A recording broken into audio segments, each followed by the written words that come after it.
What are the advantages and challenges in collaborations between neuroscientists and philosophers when studying free will?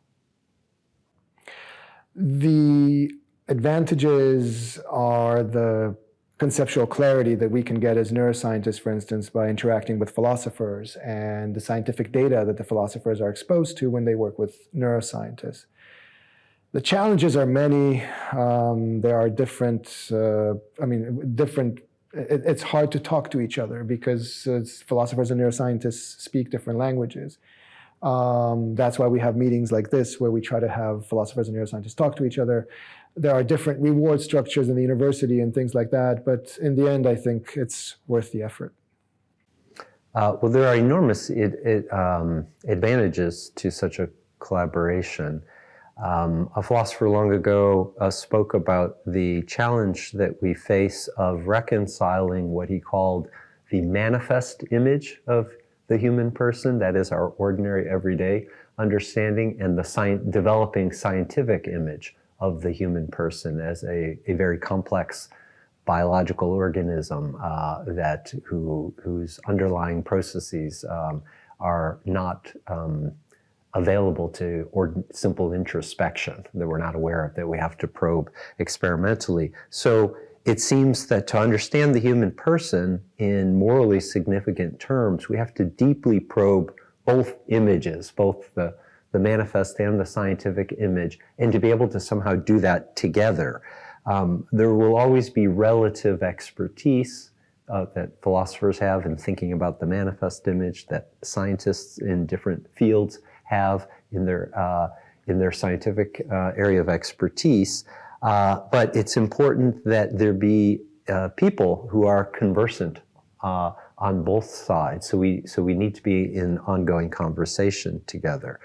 The challenges, of course, are that the languages, the concepts, the ways of the methods of thinking about questions are very different. And so we all have to be a bit patient and grow comfortable with the fact we're going to be less adept at approaching things the way our counterparts do on the science philosophy side. So it takes a bit of humility. So hopefully over time, as younger scholars are brought into the conversation at earlier points in their career, right from the beginning, they'll become even better at this task than those of us are who started this in a sort of mid-career phase. We don't have weeks or months, so I'll leave the challenges to one side. Let's talk about the advantages, because I think that's really important to focus on.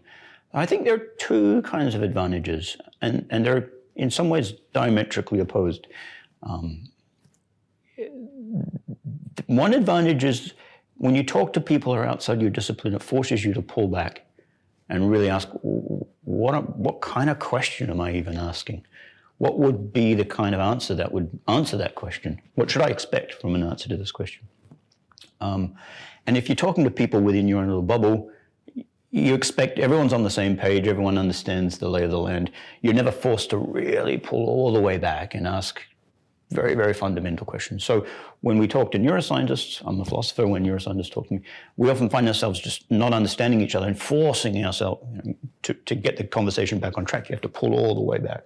So that's one advantage. The other advantage is, as I said, almost diametrically opposite, which is sometimes the experimental work forces me or encourages me to ask precise questions that I hadn't asked myself.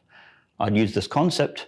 I see an experiment that goes this way, an experiment that goes that way, and I think to myself, how can I precisify, make my concept more precise? I feel like I need to make a distinction. How should I make it? And I think, so the neuroscientific work forces philosophers to be more precise. I think philosophical questions can also force the neuroscientist to be precise, right? They thought they run an experiment, they thought the way to interpret it was this way. We said, well, there's two interpretations. So now they have to go back and be more precise in their methods. So I think both at the level of detail, but also at this grand overarching, what are we trying to do here? We keep each other honest, I think, and that's a good thing. Would you like to talk about some of the challenges or leave that alone? Well, the challenge, well, let's talk about some of the challenges. The challenges are, I think, that people who are working in the neuroscience of this project have this vast knowledge about neuroscientific methods, statistical analysis, all the work that's been done around their field. Some of which they've done, some of which they just know because of their studies. Philosophers who are working on this topic have a vast knowledge about other issues about philosophy of language, metaphysics, ethical issues. And when we're meeting, the literature that we both read and know is a very small sample of the things that we know. So someone in neuroscience will make this point, and a philosopher will think, oh, but that's related to this, that doesn't work for this. But that's a literature that our friends in neuroscience haven't read. Or they'll talk about a method that they use, and a philosopher will make this point about it, completely unaware that there's this whole other research. So we don't know the same things. We don't know what we don't know, and that can make conversation difficult. In some sense, we don't speak the same language. There's a small array of topics where we're bilingual, and we can converse about those topics using the same words and same terms. But even those words and terms can often mean slightly different things in this language group, as it were. The language, English as spoken by philosophers, and English as spoken by neuroscientists can mean something a little bit different. So there's always a challenge. You need a lot of goodwill. Oh, I think there are real advantages in, first of all, just different kinds of expertise and trying, in the case of philosophers, being able to reason very clearly and conceptually clearly about what you're doing and to make certain kinds of distinctions and follow the logic where it leads. In the case of neuroscientists, they have a kind of expertise with designing experiments, and bringing those two things together can be really fruitful, but they're often difficult because philosophers often don't understand the limitations that various experimental techniques intrinsically hold, or they don't understand how to interpret the data necessarily, although sometimes they do. And the scientists often don't have a real appreciation for the subtlety of the philosophical questions, and they think that some answer from the experiment is a clear, sort of demonstrative answer to the question, not understanding that there are so many other conceptual things going on that need to be dealt with. Well, I think a great advantage is that the philosophers, from my perspective, from a neuroscientist or a scientist point of view, to have philosophers sort out the concepts and clear out so we don't fall into linguistic problems or pitfalls, to make it more clear that we are consistent with our ways of using our words. And also for philosophers, I think it would be helpful to think in terms of experiments and what kind of evidence can we expect, and how can we falsify a hypothesis with experiments or even computer simulations. So I think it's both ways. You also asked about the challenges, of course, and that is that we have different languages, different cultures. So it's actually difficult to understand each other at the same level. So it takes time. So 4 years may be enough, but it's probably needs more.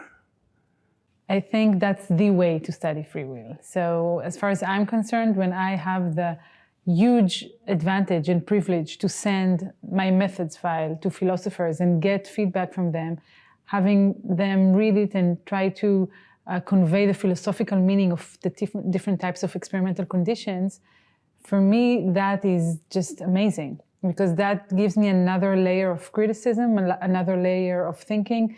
I think that the experiments become deeper and more meaningful. So as far as I'm concerned, if I could do that my entire life, then I'm happy.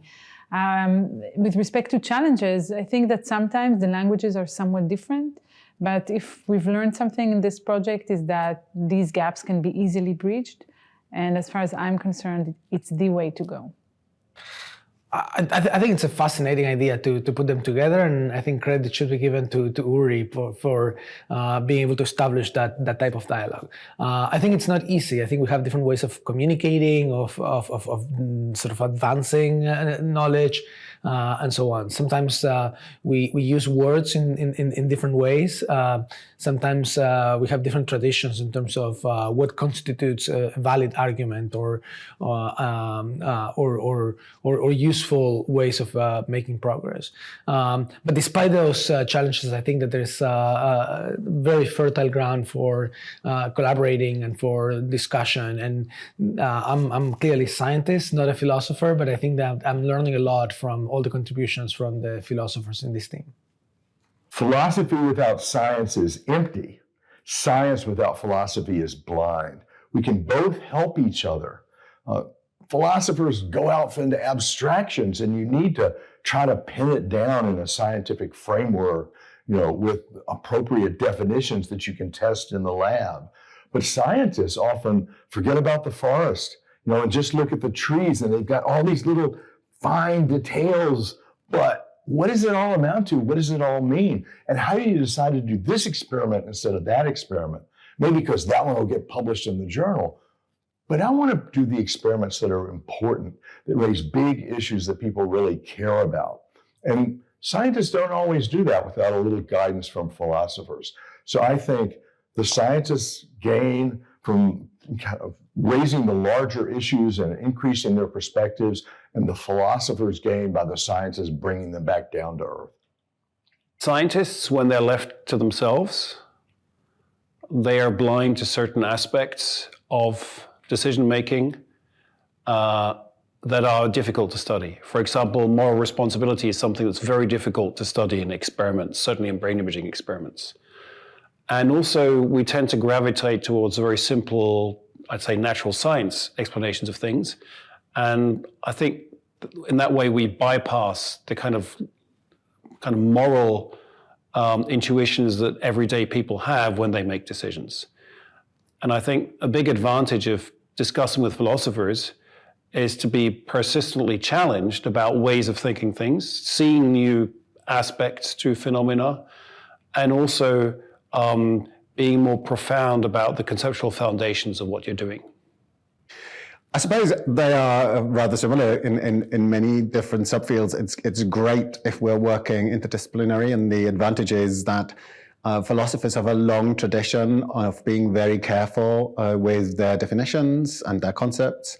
But obviously, if you just work from the armchair, it's very difficult to have the tribunal of careful experimental science. And the other way around, obviously experimental scientists have a really hard life in trying to come up with clever operationalizing their questions.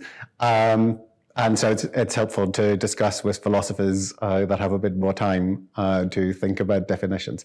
The disadvantages obviously is that we have often very different vocabularies, and translating these vocabularies into each other needs to have time, and it takes lots of effort to find a communal language. The topic is one that, as I've sort of hinted in other answers, has its home in our life together, I believe. And so that the notion of being free is one that matters to us because it matters to us. The significance of our actions to one another matters to us, whether they were freely done or not freely done. And when I say that, I think there's a lot of different meanings that could be given to free. And so one benefit of collaboration is for the philosopher to kind of problematize the scientists' experimental setup or interpretations of their results to say, I'm not sure that that's quite right. I was speaking with Manuel Vargas, and he pointed out a really nice thought. He made a really nice point, I thought, which is that the incentive structures in the two fields are set up oppositely. So the incentive structures for the scientist is to get data and then interpret it to be a great big result. Whereas the incentive structures for philosophers are to say something that is not easily, that's defensible, that's not easily argued with, and yet gets attention. So we're, by training, very, very careful. Whereas the scientist is, in trying to get funding, going to be very big. And so in there should be a place for collaboration. This is a very important relationship that I have appreciated through this consortium that we are working with. I think philosophers are able to identify questions that are important and that can come up with clarity that sometimes is not clear in neuroscience experiments. Neuroscientists, to some extent, study what we can study. I'm a neuroscientist, so I use we for that reason. So to some extent, we study what we can study, but philosophers make it clear what it's important to study and how a study would be done in such a way that would satisfy important constraints that neuroscientists may not think of. So I think that the collaboration is quite valuable. So the advantages are that neuroscientists are vastly better funded than philosophers. They tend to have much nicer conferences and they stay in much better places. The disadvantage is the disadvantage of any interdisciplinary work. And so the disadvantage of any interdisciplinary work is that that neuroscientists and philosophers or of any discipline are used to talking to other folks within their fields. They share the same background assumptions. All that goes away when you go to a kind of interdisciplinary context. The upside is that you get tremendous opportunities for learning things that you never otherwise would have had an opportunity to learn. And sometimes you even get insights that you think might be promising for figuring out how to pull together an answer for a famously difficult problem like free will. I mean, I think my answer to this is probably pretty common amongst us scientists and philosophers working in this group, which is that, well, for one thing, it slows things down. And that can be a good thing because it causes us to think more critically about our arguments and about the way we design our experiments before getting into them. And so that can be a good thing. And I think the other is that we speak different languages. And so we have to kind of be very deliberate in our conversations and sort of translating between the different languages that we speak so that we understand each other. And again, that sort of slows things down, but that can be a good thing. Following this collaboration, how can an abstract notion like free will be probed experimentally? I think that when neuroscientists started looking into free will, they had this idea that in one fell swoop, one experiment, they would tell you whether we do or don't have free will. I think that most neuroscientists don't think like that anymore. And the idea is that we kind of chip away at the question. We answer some aspect here, some aspect there, and then with time we would get closer to it. But and I think that's the right approach rather than just one experiment to rule them all. Well, there are different ways. What we are trying to do, for example, to compare deliberate and arbitrary decisions and find what exactly goes on in the brain, but also with respect to experience. So how do I feel when I make a deliberate versus an arbitrary decision is one way to go. Trying to explore the time differences between brain and conscious experience, as people have done for decades, is definitely another way to go, especially if you do it in a meaningful manner, because for me, as I said before, that's the crux of the entire thing. So I think that there are many ways we can follow, and especially if we do this in collaboration with philosophers, as we discussed before, I think that is a good way to tackle this very complicated question. So for me, one thing that's come out of this project, which I think is really interesting, is how to probe reasons and the formation of reasons and the interrogation of reasons in decision making. So we intuitively think that we make decisions on the basis of our reasons. We deliberate. Deliberation is a process of asking yourself, what reasons do I have to do X rather than Y? Are these reasons good reasons? Where does the weight of reason lie? But reasons are very hard to probe using the methods of neuroscience. Looking for reasons in the brain is an extremely hard thing to do. So the question was, how do we advance this the science of free will experimentally? I'm not sure I've got a good handle on what the methods would be, but it seems to me that is the sort of, as it were, the next frontier of exactly how to identify and look at the causal influences or reasons in the process of decision making and deliberation. So I think it depends on what we mean by probing an abstract notion like free will experimentally. So in one sense, we can't probe the abstract notion before we haven't done a lot of conceptual groundwork, i.e. we get clear on what we mean by free will. Is it a compatibilist notion of free will? How important is reason's responsiveness, etc.? So many of these things have to be done theoretically and can't be directly probed experimentally. But once we have at least hypotheses about what free will could be theoretically, then one should hope that they can be tested experimentally, whether these things exist or in which form they exist and how they fit with our pre-theoretical notions of how free will should operate. So it can be tested, but it's more indirect than one might assume. I'm not sure that an abstract notion can be probed experimentally. It seems that you have to have either some stipulation of what it is you're talking about or some functional definition. So my inclination would be to think that what we want to do is to look at which functions of the mind we have in mind, and then try to constrain our experimental methods to probe those functions.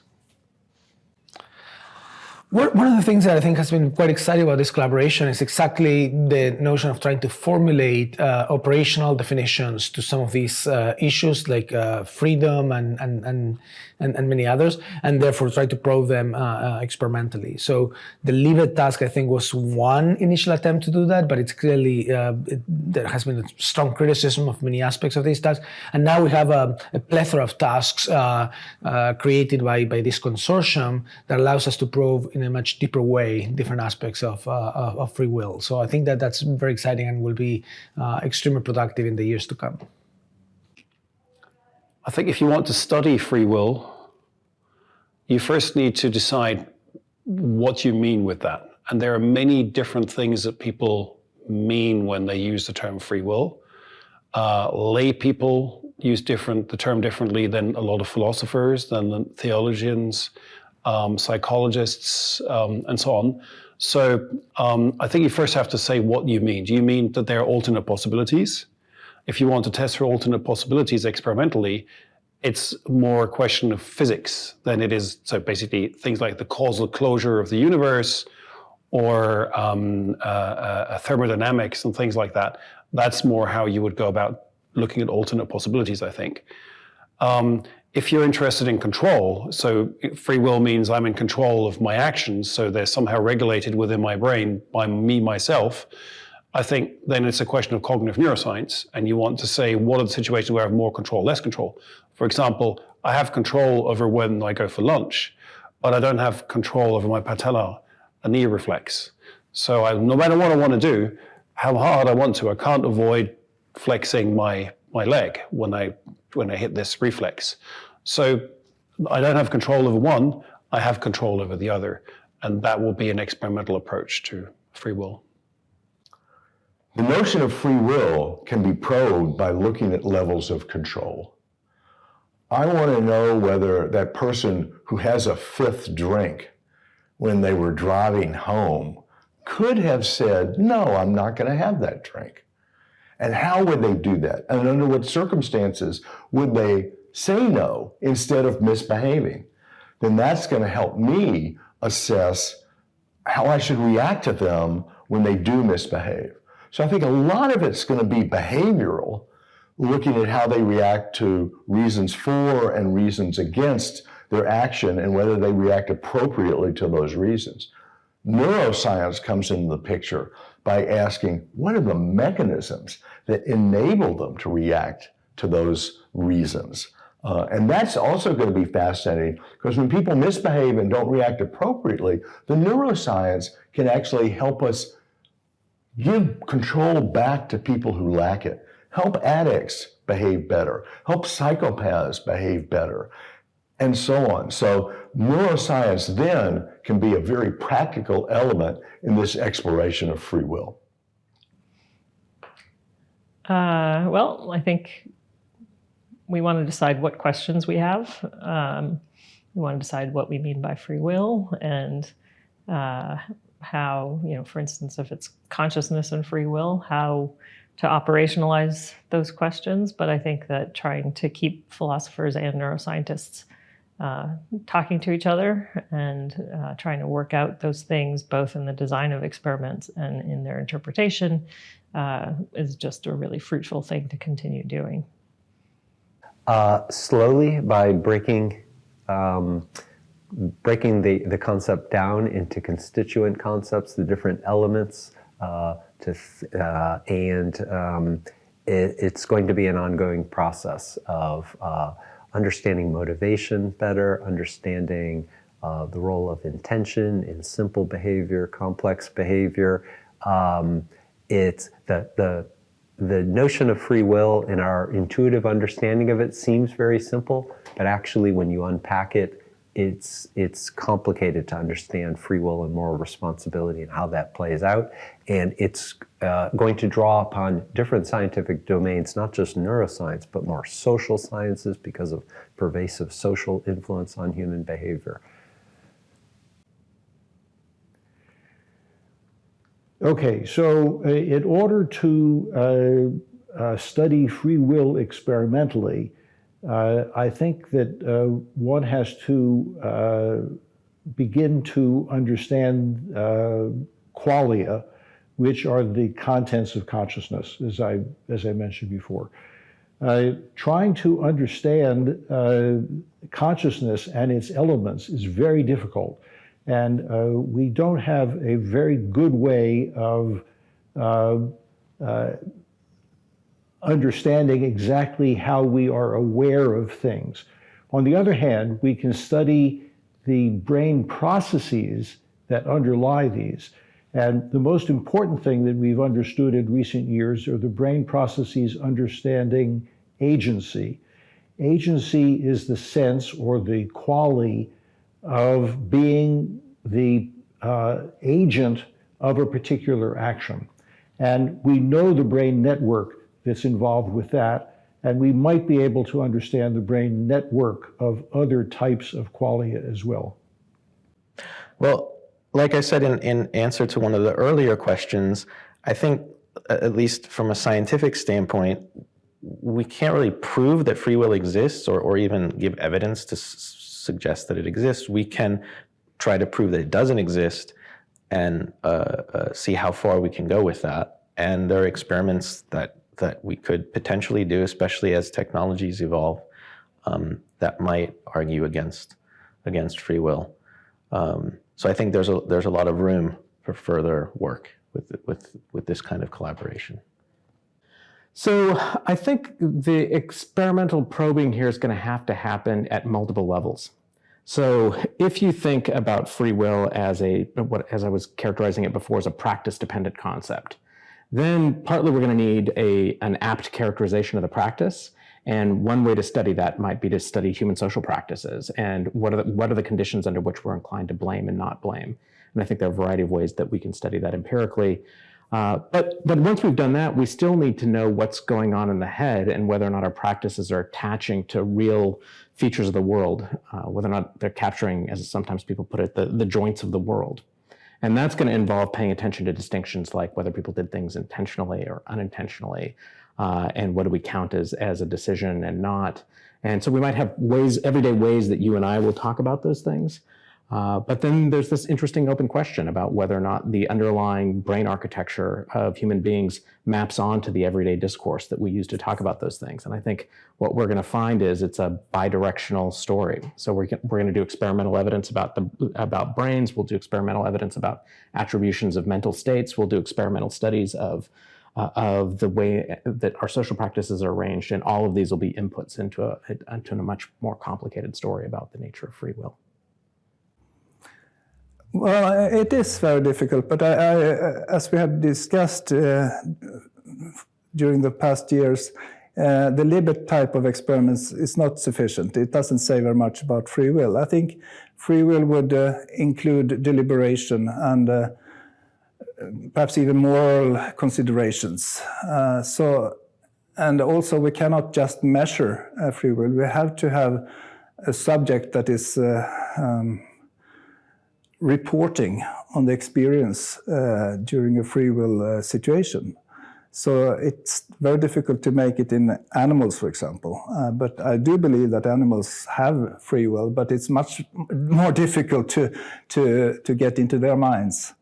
So I think the kind of experiments that Uri Maus and his collaborators are doing, for example, with more complex questions that you're asking, and if we, of course, could predict, if we, with the data and maybe simulations and so forth, can predict what another person will do very closely, far beyond what the person, him or herself, can say, then that would be an argument against free will, of course. So I think this with the prediction is an important aspect of experiments. So if volition or free action must be reasons responsive, or in other words, not the Libet-type task, then how should we think about Libet-type actions? Are they just a degenerate case of decision-making where value is null or nil? Or is there something that's fundamentally distinct about them that makes them different from other kinds of decisions? Yeah, I think it's interesting. I think the specific formulation of the Libet task is perhaps somewhat artificial. It's rarely the case that we're pondering upon which exact moment we have to tap a particular key. But I think that the general theme of making a volitional decision at particular times is still valid. It's still an interesting way to think about this type of potential problems where we need to initiate a volitional action at a particular time. So I think that they are more of a degenerate case. They're basically a case of symmetry breaking, and that's how I would view them. They're not that interesting. When you look at decisions, there are decisions where there's a lot of stake. For example, you can earn a lot of money if you make the right decision. And there are decisions that appear arbitrary. And a lot of philosophers believe that decisions where there's a lot at stake, where we can bring in our values and our motives and things like that and our reasons, are the decisions where we feel free. And we've done research asking lay people, and it turns out that it's quite the opposite. Those decisions where we feel kind of there's nothing at stake, it's arbitrary, those are the decisions where people feel most free. In my opinion, these decisions are artificial constructs that people have invented in the lab, but actually don't have a parallel in real life to a greater extent. So as far as I'm concerned, it's been an interesting intellectual experience reading about those and studying those, but when I try to do it myself, it feels so foreign to everything else that we do that I'm not sure that they are a very good model for decision-making or volitional actions. I do think that they're, in some sense, a degenerate case of decision-making for which not so much that value is nil, but you have no reasons for acting one way or the other. So because in the Libet task you have to do something, there needs to be some way to choose one or the other option. And I think that in that case, the brain just uses what it has, for instance, noise, in order to help drive a decision system to one option or the other. I think the kind of very simple actions that Libet was studying are the constituents out of which much larger scale actions are done. So when I get married, I move my hands and I put the ring on, and every little bit adds up. And so if we're not free in the little parts, how can we be free in the larger wholes? It raises that question. I'm not saying we know the answer, but that's the question it raises. I think there is something distinct about them. So I've been one of the people who've been saying for a very long time that Libet actions have been misunderstood as because they are not helpful for understanding responsible action and what makes us responsible. But I do think there is something that's interesting about them, because I think they target an intuition that's very strongly connected with special forms of free will, especially libertarian free will, i.e. this sense that we can go either A or B, independent of reasons. And I do think testing that experimentally is an interesting and important domain. And it seems to me that thinking about uncertainty is, as this conference shows, coming back, and it's making more and more of an entrance as one of the main topics that we should discuss when we're thinking about free will. What are the expected neural and physical differences between, on one hand, a free will zombie, let's say, who does not have free will, but retains the psychological feeling of having free will, and another being who does have free will, but maybe not the psychological feeling of having that free will? So that's a great question. I find it difficult to answer it straight up because I'm not sure I agree with some of the presuppositions of the question. So if the question's asking what's the neural, functional, physiological differences between something that acts as though it has free will, but doesn't experience itself as having free will, and something that acts as though it's got free will and experiences itself as having free will, then I'm not sure there could be such a contrast. Because the feeling of having free will seems to be really closely bound up with the mechanisms that enable you to, for example, make appropriate decisions in a forced choice task, two alternatives forced choice tasks. So now maybe we could imagine a scenario where they can come apart, and that's really interesting. But I don't know that in the actual world, as it occurs, there could be. And I think one needs the actual possibility of, as it were, a free will zombie for there to be for the question of what neurophysiological differences there might be to kind of get off the ground. So I like the question a lot. I'm not sure I could say I would expect this difference or this difference, because I'm not sure that the scenarios in question could really happen, if you see what I mean. I have no idea. To be honest, it's just a question that is too difficult for me. I think that the concept of such a zombie by itself requires some thinking. And definitely, I don't think that, in my opinion, we don't know enough in order to give you a well-informed answer. So I would have to pass on that. Well, boy, I don't know. And the reason I don't know is I've never gotten subjects like that. Wouldn't it be cool to have a free will zombie that you could study? But I don't think I can know in advance. It's something that you've got to put in the scanner or in an EEG apparatus and see how it works. Without those subjects, I just have to plead ignorance. I believe the question has some aspects in it which are biases which are perhaps incorrect. So a zombie, in my view, could not have any feeling. So the notion that a zombie has a feeling of free will doesn't make any sense because feelings are things that presumably a zombie wouldn't have.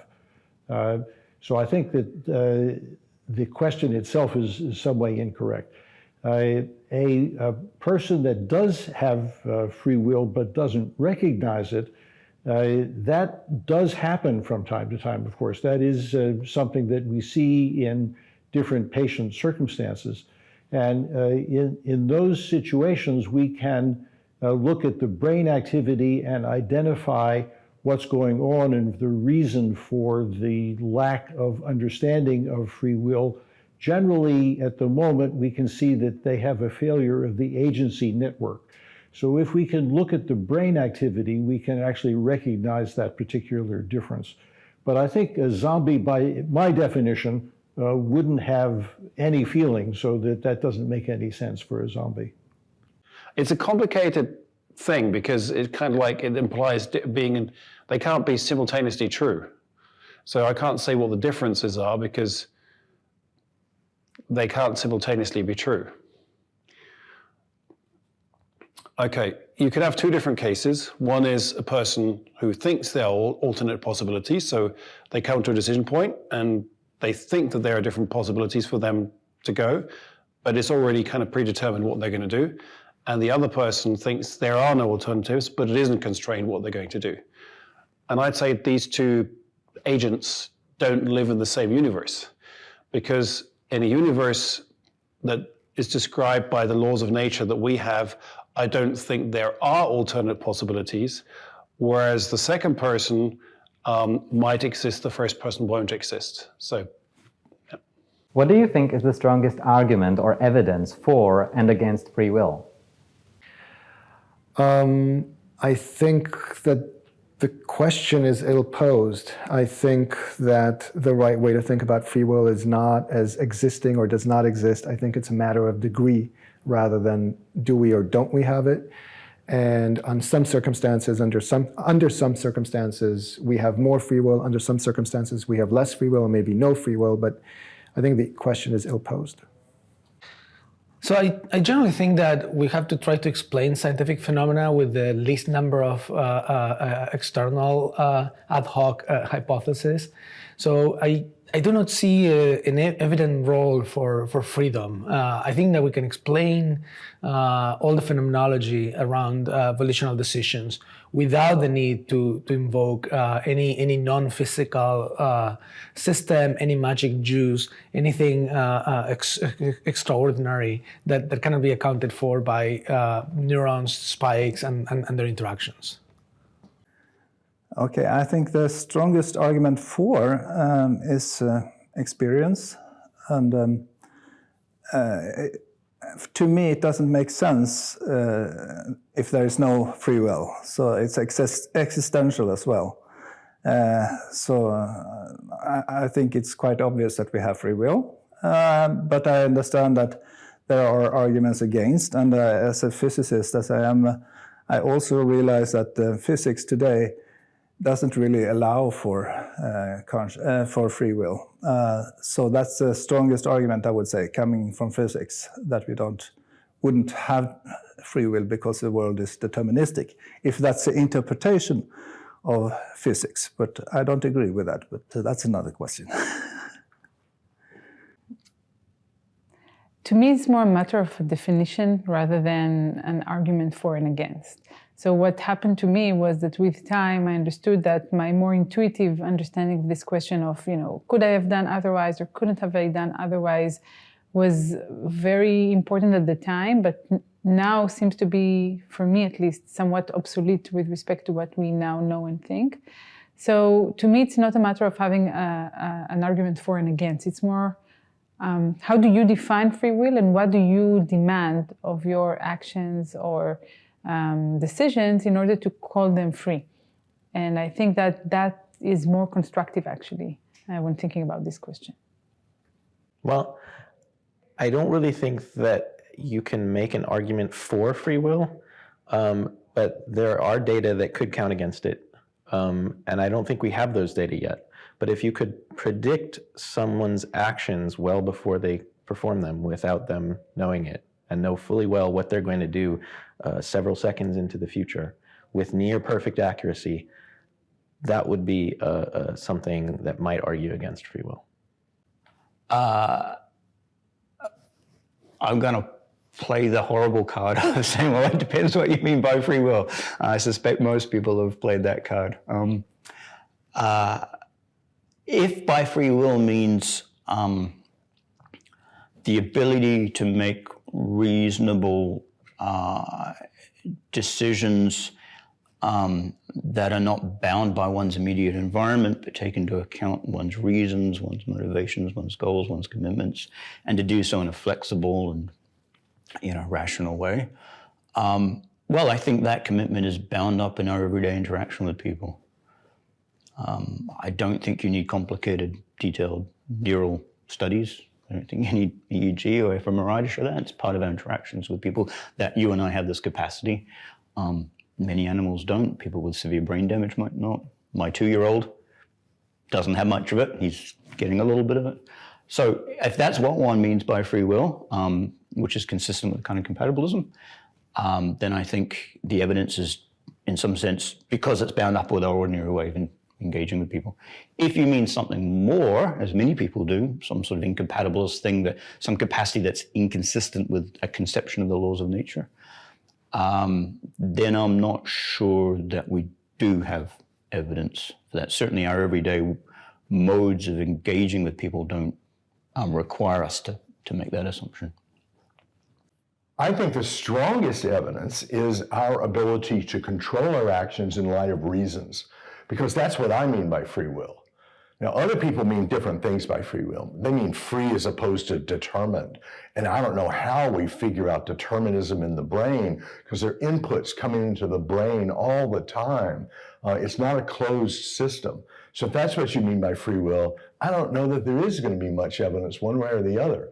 But if you mean control of your actions, we can test people by offering them incentives and seeing how they react to those incentives.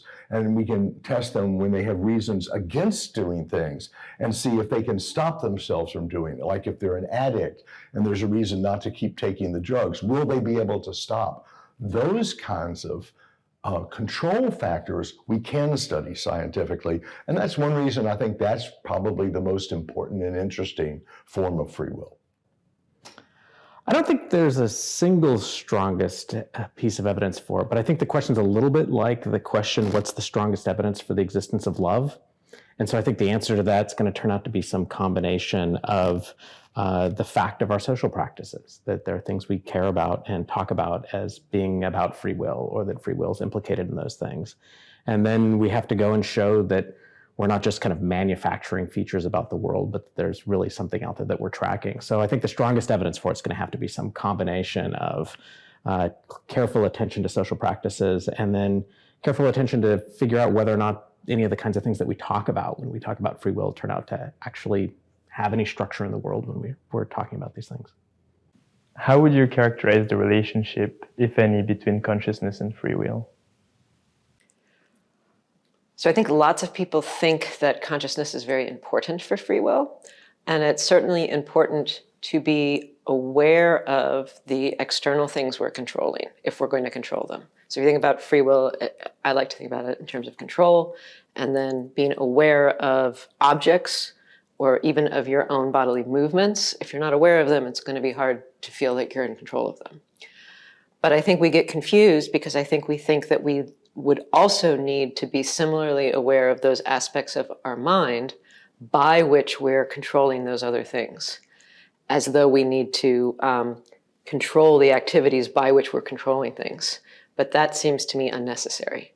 It seems to me that it's enough that we're able to control either our emotions or the external objects and be aware of them, and the fact that, as was shown in the Libet experiment, et cetera, that we're not consciously aware of those aspects of our mind seems to me unimportant for free will. Well, I would start off by noting that much of what we do is simply automated. That is, we simply react. We're not often even focally attending to what we're doing. Much of our behavior is habituated. So when we're thinking about free will, we're thinking about a special class of decisions, those where we are focally attending to what we're doing and deliberating, and that's a conscious process. Even our habituated behavior, I would say, is free behavior, but you might say it's a kind of inherited freedom. That is, we build up habits through directly free choices that we make, which are episodic. And these directly free choices are consciously deliberated. We're consciously aware of options we believe take ourselves to be, and we are to varying degrees aware of factors that are influencing us. And then the choice itself, at least, seems to us to be a consciously formed intention. So I would say that free will, in the kind of direct sense, primary sense of freedom of choice, is a conscious process. Right. So the notion of free will, in my own understanding of it, is it is an aspect of consciousness. Consciousness, in my definition, are the things of which you are aware. And free will is one of those things that you are aware of. So it would be a quali. A quali is an element of consciousness, and that's what their relationship would be. So a lot of people believe that consciousness is a necessary condition for free will. So basically, if something happens in my brain unconsciously and makes a decision, I would not think that this is an expression of my freedom. I need to be aware of the decision, and then I'm free. I think you can challenge that, because you can say, well, I might respond habitually, for example, to a certain situation, or automatically, without thinking about it, but I have a history of training myself to respond in a certain way. So for example, let's just say I'm a smoker, I want to stop smoking. I might then not take the cigarette, but because I've trained myself in the past to avoid smoking these cigarettes. So I was able to resist the temptation, but I don't have to think about it consciously in that situation. But you could still think of that as some form of control that we have that you might call free will.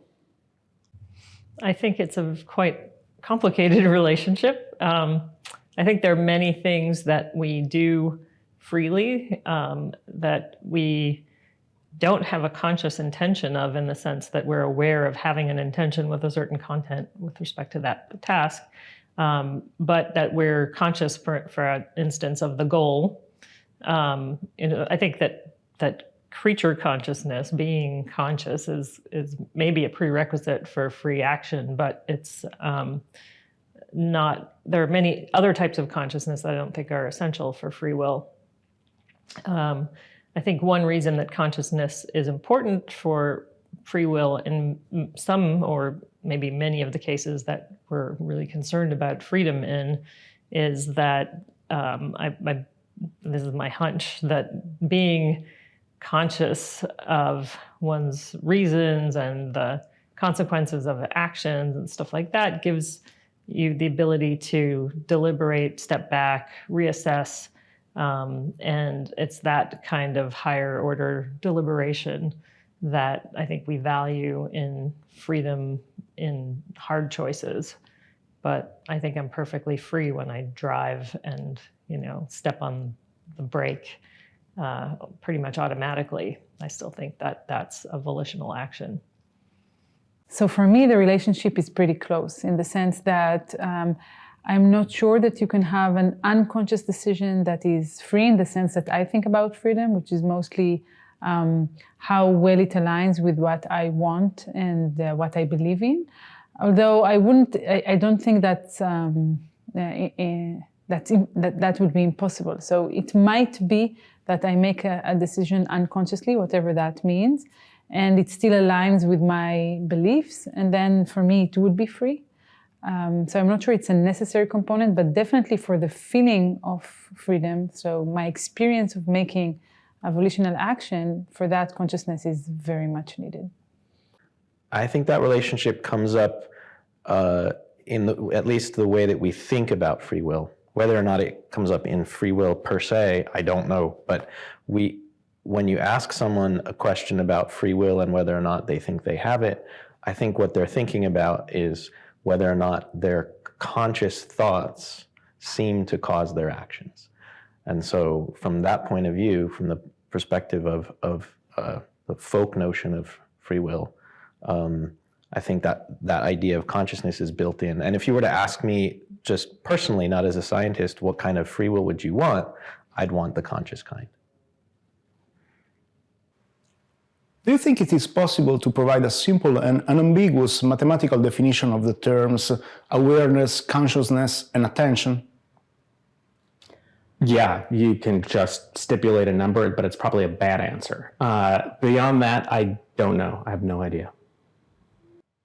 No, I don't think we can produce a mathematical definition of a rock. These are physical things that happen. It's not going to be pure mathematics. It's got to be using mathematics to interpret the empirical data. And so we're never going to be able to say, attention is 74.3.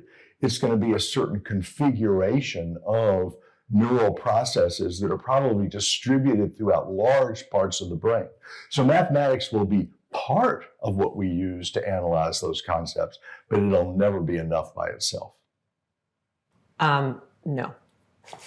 I mean, so a simple and unambiguous mathematical definition of awareness, consciousness, and intention, we could stipulate something. We could say that we will mean by awareness, we will mean by intention this, but the word intention, to take one of those, has a life outside of science, and in fact has a home, I think, outside of science, and a home in a set of social interactions where it matters to us whether it's true of someone that they intend, and the ways in which it matters to us don't have to do with the things that might be studied that might be given a mathematically precise and also informative definition. No, not simple and unambiguous. It's actually a very difficult thing to do, but we are trying to do that in our modeling, actually. So, and that is our greatest challenge, to find ways to represent these concepts at a very high level of a mental level that is not so easy to measure. So it's difficult to make that into mathematics, but we are trying actually to do that. But it's not simple and it's not unambiguous. So I don't think that's possible. But one can use these kind of models to communicate with others. So there may be many different types of attempts to make such models or mathematical descriptions, but people will disagree, of course. I'm not sure. I think it's a great question.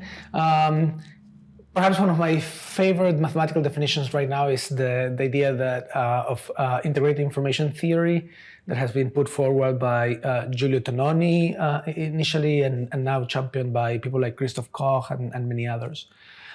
What's particularly elegant, I think, is exactly the mathematical formulation, the rigorous axiomatic the definitions, and the idea that one can actually quantify different states of consciousness.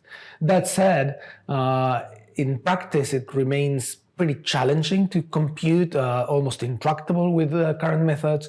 And furthermore, the theory makes very counterintuitive predictions. One of them is the notion that essentially any object, any system can have a certain level of phi, a certain level of consciousness, including this chair, including me, including a lamp, including a plant. And I find it very hard to swallow that. So the terms awareness and consciousness are often used interchangeably. So when you say you're aware of a stimulus, you can say you're conscious of a stimulus. So often they're used with the same meaning. Consciousness has a wider meaning in my eyes, because consciousness also refers to like your consciousness in the sense of being awake, not being in a coma, not being asleep, etc. So I would think of consciousness as a wider concept. And attention is the selective component here. So basically, if I have a full sensory environment with lots of stimuli, I can't be aware of all of the input at the same time, so I select parts of that, and that's what I would call attention. But there is awareness outside of attention of very simple things.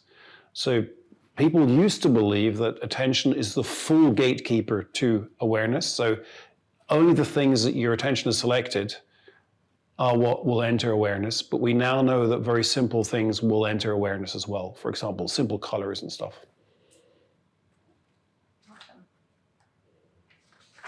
It needs a bit of an explanation. If you'd never like mind. to keep going on that one, you can. No, it's okay. It's okay. I can try again. I can try and explain it shorter. Whatever you feel comfortable with. Well, I'll give you another one, and then you can make your choice. Okay. Whichever you want. Go for it. So I'm going to need to read the question again.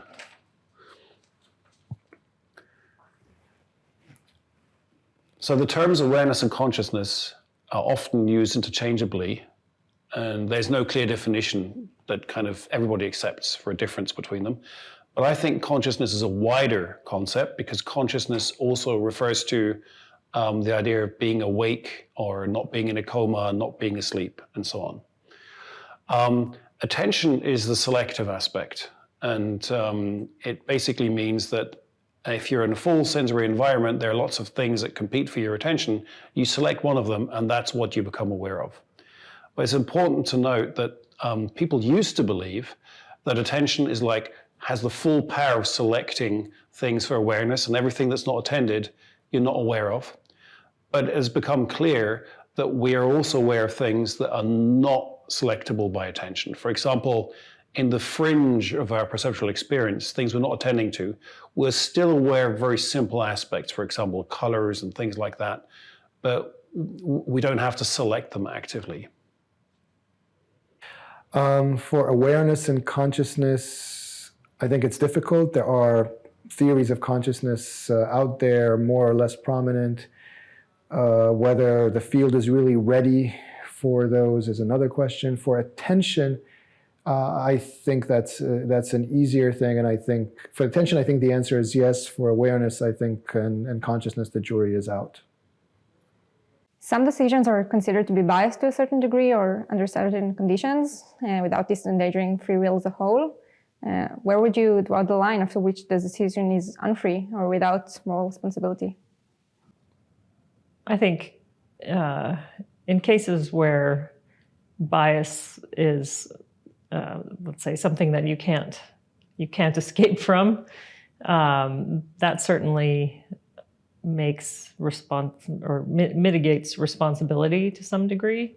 I think a lot of biases that we have, once we're aware that there is a tendency to those, and we have the opportunity to deal with those biases in one way or another, I think that in those cases, biases don't get you off free. I'm not sure that biased decision-making is in many circumstances at all, that the biases are significant enough to really make you unfree or make you not responsible for your decisions. You may be a little bit less responsible because there are things, factors driving you, but most of your decisions are reason-based decisions, and you should be able to respond to those reasons even in the face of bias.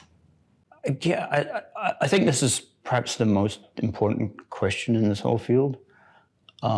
Where would I draw the line? To be honest, I don't know. Where should we draw the line?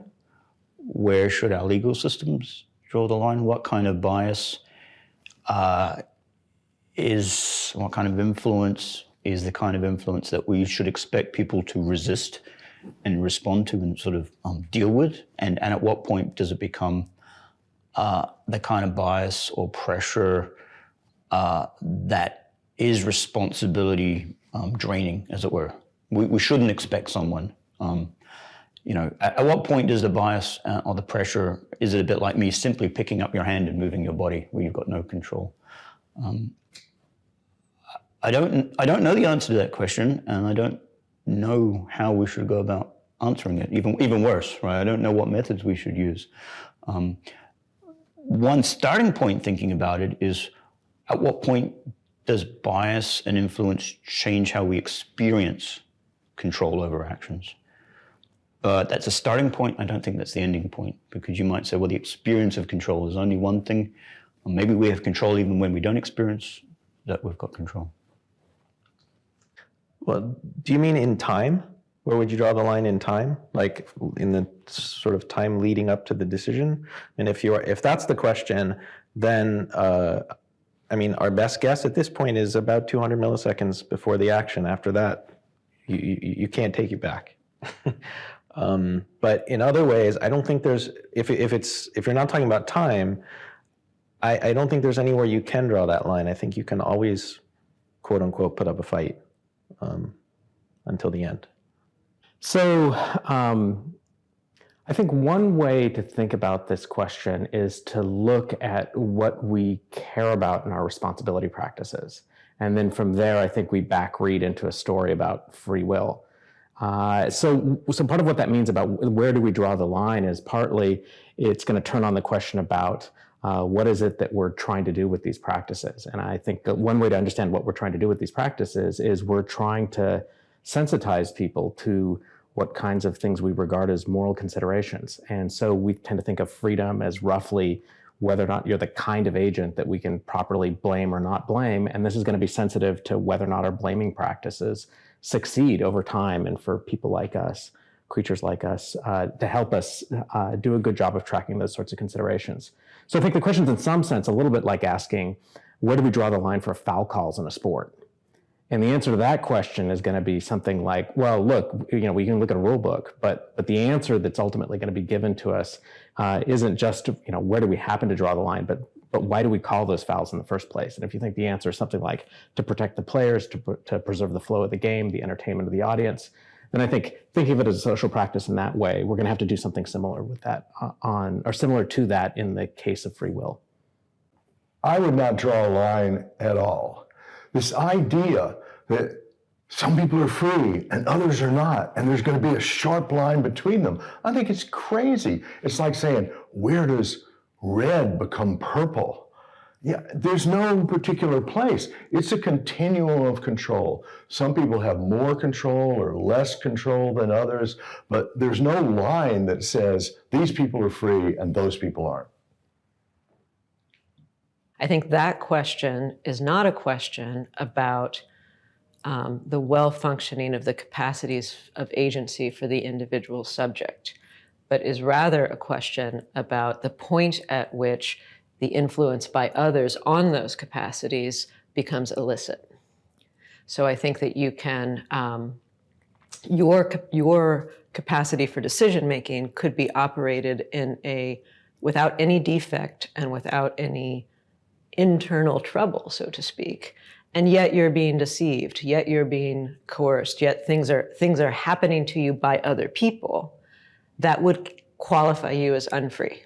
And so I think those lines should be drawn ethically and politically, not in terms of our account of what it is to be a free agent, so to speak. If by that we mean the capacities that allow you to move yourself intentionally, or as you meant to move. I believe in degrees of freedom. So there is not like absolute freedom versus absolute unfreedom, but I think freedom comes in degrees.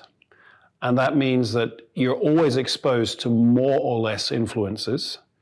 And I think the question is, how difficult is it for you to resist being influenced by these external factors? Think about advertising. One scenario is you think, oh, I want to buy some nice cheese, and I'm looking for a shop that sells nice cheese, and you open the newspaper and you see an advertisement for a shop that sells nice cheese, and you think, you go there, that's great. You had a prior desire, and you got information that helped you follow that through. The other thing is you don't really want cheese, but kind of someone shows you some advert that associates cheese with whatever, being loved or attractive or something like that, which is a weird thing to, okay. But in that kind of situation, you are implanting a desire, and I'd say that's less free. And if I could optimize the product in a way that I get a craving for it, I'm even less free. Well, I can't resist the temptation of taking it, and I'm least free. So it's a question of degrees of freedom, I think.